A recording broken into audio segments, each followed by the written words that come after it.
Hello दोस्तों, welcome back और आपका स्वागत है आरजे की पोइट्री में। मैं रवि जोशी स्वागत करता हूं। और आज की एक स्पेशल स्टोरी जो सिर्फ आपके लिए कि शिक्षा से ज्ञान आता है ना कि अहंकार। एक बार की बात है, कालिदास किसी दूर सफ़र पर थे और उन्हें प्यास लगी। रास्ते में कुछ महिलाएं पानी भरते हुए दिखी तो कालिदास उनके पास जाकर बोले कि माते पानी पिला दीजिए, बड़ा पुण्य होगा। तो एक स्त्री ने कहा कि बेटा, मैं तुम्हें जानती नहीं, अपना परिचय दो तो मैं अवश्य पानी पिला दूंगी। कालिदास जी बोले कि मैं पथिक हूँ, कृपया पानी पिलाएं।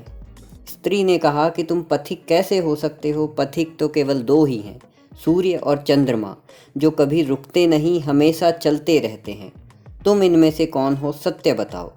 कालिदास ने कहा, मैं मेहमान हूँ, कृपया पानी पिला दें।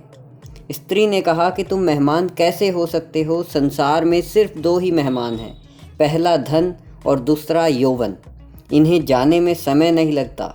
सत्य बताओ, कौन हो तुम।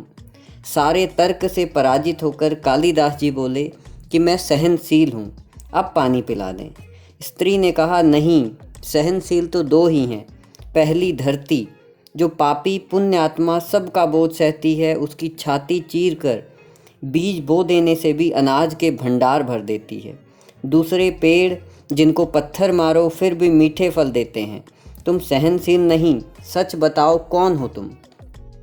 कालिदास लगभग मूर्छा की स्थिति में आ गए थे और तर्क वितर्क से झल्ला कर बोले, मैं हठी हूँ। स्त्री ने कहा, फिर असत्य।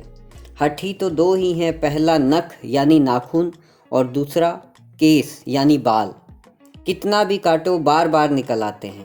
सत्य बताओ, कौन हो तुम।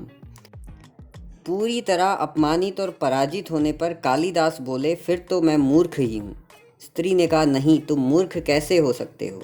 मूर्ख दो ही हैं, पहला राजा जो बिना योग्यता के भी सब पर शासन करता है, और दूसरा दरबारी जो राजा को प्रसन्न करने के लिए गलत बात पर भी तर्क करके उसे सही करने की चेष्टा करता है। कालिदास स्त्री के पैरों पर गिर पड़े और पानी की याचना में गिड़गिड़ाने लगे। अब स्त्री ने कहा, उठो वत्स। आवाज़ सुनकर कालिदास ने ऊपर देखा तो साक्षात माता सरस्वती वहीं खड़ी थी। कालिदास पुनः नतमस्तक हो गए। माता ने कहा, शिक्षा से ज्ञान आता है ना कि अहंकार। तूने शिक्षा के बल पर प्राप्त ज्ञान, मान और प्रतिष्ठा को ही अपनी उपलब्धि मान लिया और अहंकार कर बैठे, इसलिए मुझे तुम्हारे चक्षु खोलने के लिए ये स्वांग करना पड़ा। कालिदास को अपनी गलती समझ आ गई और भर पेट पानी पीकर आगे की ओर चल पड़े।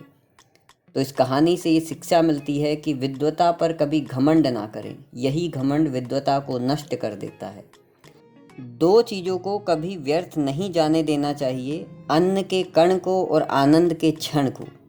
धन्यवाद दोस्तों। कैसी लगी स्टोरी कमेंट करके ज़रूर बताएं। अगर आप हमारे चैनल पर नए हैं तो चैनल को सब्सक्राइब करें, बेल आइकन दबाएं।